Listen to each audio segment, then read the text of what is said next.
Hello.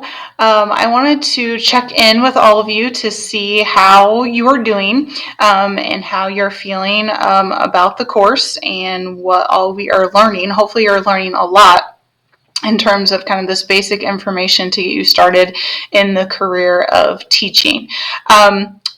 I just wanted to remind you that if you have any questions or concerns or you're confused on a particular assignment, to please let me know. Please reach out to me. We can always talk by phone or we can schedule a Zoom, whichever will be more helpful. But I never want you to feel like I am not accessible or I am not able to help you or answer your questions just because we're in an online format, because that couldn't be further from the truth. I'm definitely here for you and able to engage and help you. So one of the things I wanted to do is just check in with you in terms of kind of where we're at in the semester. We're almost to the midterm mark, which seems crazy to me how quickly the semester is going. But I did want to check in with you. So this particular week, we have started Module 5. And I apologize that I was a little bit, that didn't open right away. So it was a day late opening. But this particular module is focusing on Chapter 5, which focuses on what is taught in our schools. And so the main topic, the focus is going to be curriculum. And what is curriculum? What does that encompass? And what does that look like? So for this particular chapter and for purposes of kind of what you guys are focusing on learning, we're not just looking at curriculum in terms of what is taught. You definitely are going to read about the standards and look at core curriculum and the different subject matters and levels across the schools, but we want to go beyond just kind of the collection of what is taught, and also look at how does that live and breathe in the schools, right? Like, how is that organized? How is that implemented? Because there's many different ways that can be done, different strategies, different ways to implement curriculum. And so you're going to read about and learn about several different ways. You're going to look at things like differentiated instruction and cooperative learning and multicultural education and interdisciplinary curriculum and what that means. So there's a lot of great information in this chapter that really focuses on yes, the curriculum itself and making sure that we are hitting those standards, but also, what are best practices. It starts to get into a little bit in terms of what is relevant in our schools today, in terms of what we do with that curriculum and how we present it to our students and how our students interact with it and learn with it. So that's going to be the focus of this particular module. Your module is now open in Canvas, so everything is in there for you. It looks the same as always in terms of having a discussion board and a chapter quiz. You do have a module assignment this unit, which is this interdisciplinary approach graphic. So you're going to be creating an infographic where you choose a topic that you want to teach, or maybe you would be interested within the subject matter that you like or that you want to teach. And then you're going to create a curriculum approach where you're looking at that topic from several different disciplines. So the example in your book was a health topic. It was focusing on talking to students or teaching students about the hazards of smoking and the benefits of not smoking. And so it was a health unit, but how can we approach that in incorporating other disciplines in that? So not just a health focus of, what are the benefits of not smoking, what are the hazards, but also with art, maybe you can make some posters or make some advertisements or make an anti-smoke campaign. With music, maybe having students create a song or a rap that talks about, the why you don't want to smoke, those types of things. So the book gives that example, and I used that example as my own to turn that into an infographic for you to have as an example. So definitely click in that, spend some time reading the assignment and the instructions, and then look at my example. If you have any questions on that, you're not sure how to get started, or if you're struggling with an idea or a topic, please reach out to me so we can talk about that and I can help you come up with an idea. Also, make sure you're using a free tool, a free app, or a free website to create that infographic.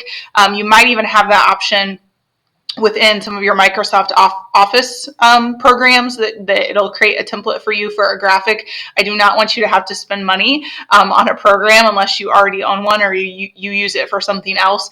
I particularly use Canva for a lot of things. I don't know if you're familiar with Canva, but it's a really great tool that you can use, and one that you could, should become familiar with, that potentially you could use with students. So that's what my suggestion was, but you can use any tool that you want. So that's your assignment for this particular module. The other thing that I wanted to point out is that we have a test this module. So test 1 for this class is in module 5. And so that test will open the 22nd, and it will stay open until the 26th. So I give you several days to complete the test.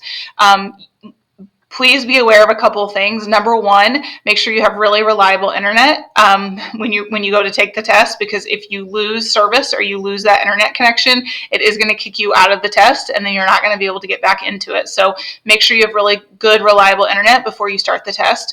Number two, it is timed. You get 1 hour to complete the test. Once you start it, you cannot stop it and go back into it. So you want to make sure that you give yourself an adequate amount of time to complete it, so you're not rushing, so you have the full hour for the test. So that test will be available. It'll open up in Module 5 on the 22nd. I have provided you some topics of study, or some topics for you to review or study for the test. And so I will make sure that I get those posted so that you have those to look over as well, so that you kind of have an idea of what you should be studying or what you should be looking at. And then the test itself will open up on the 22nd. So you have the test, this module.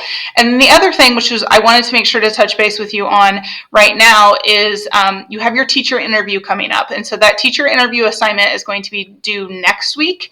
But I want you to start thinking about it this week, because you are going to have to figure out who you want to interview, and then you're going to need some time to get that scheduled. Obviously, teachers are very busy, and so you don't want to wait until the last minute and give them no notice of you needing to interview and talk to them.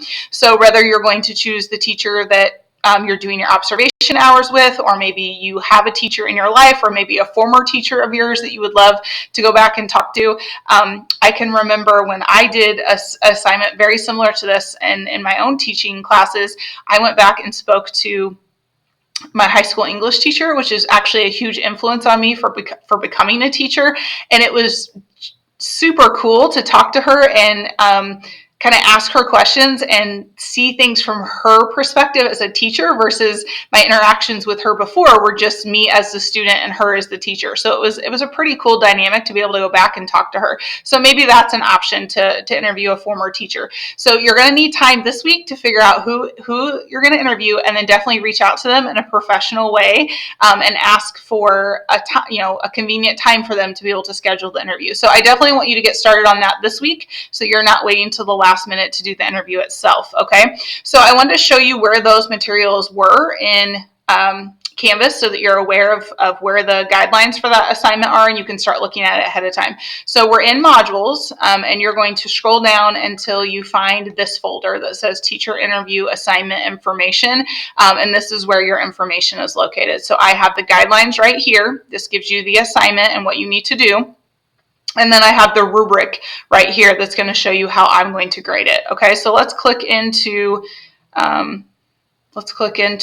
the interview assignments themselves.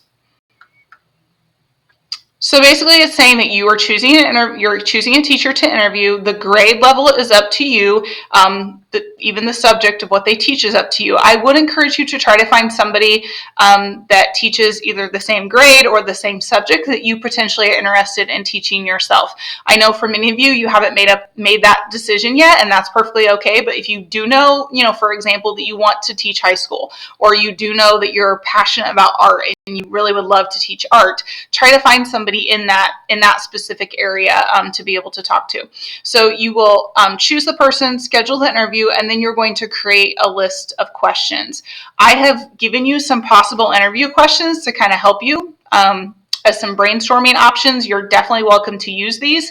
I would encourage you to try to think of any others outside of these, or maybe make these a little bit more specific to the teacher or to the school. So you will interview them.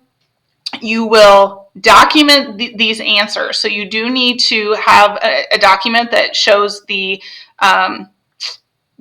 questions and answers just in a question answer format. I do want kind of like a transcript of the interview.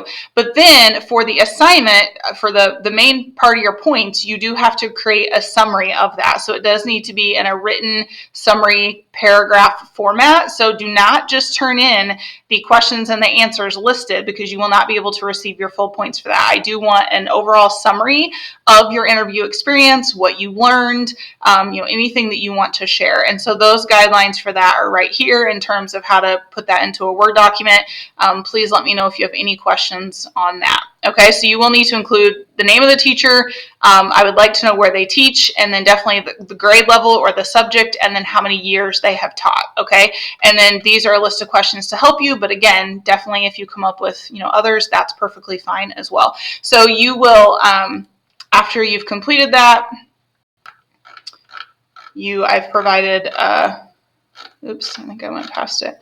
I provided a way for you to upload that here. So then you will just click into this and attach both your document that has the questions and answers and your document that has the summary, or those can both be in the same document. That's fine as well, but I do need both of those items submitted. Okay, so you can see the final due date here is October 3rd, so you still have a while before the assignment itself is due, but I just wanted for you to get a head start in terms of who you're going to interview and getting that process going. Okay, so definitely reach out to me if you have any questions or concerns. I hope that you really dig deep into this chapter and really focus on the different subject matters. The book goes into a lot of detail in terms of English and what are the issues and the trends currently within teaching English and math and science and industrial arts. I mean, it really foreign languages. So it really goes into a lot of details about all of the different subjects and the curriculum. So I hope you spend a lot of time in the chapter and spend a lot of time really thinking about that. And then your discussion board is going to have you look at kind of two different models of cooperative learning, which is one type of curriculum or strategy for implementing curriculum. And so your discussion board is going to have you kind of look at some videos and answer some questions about that as well. Okay, so I look forward to seeing your responses and talking to you through your discussion boards, and let me know if you have any questions or concerns. Thanks. Have a great day.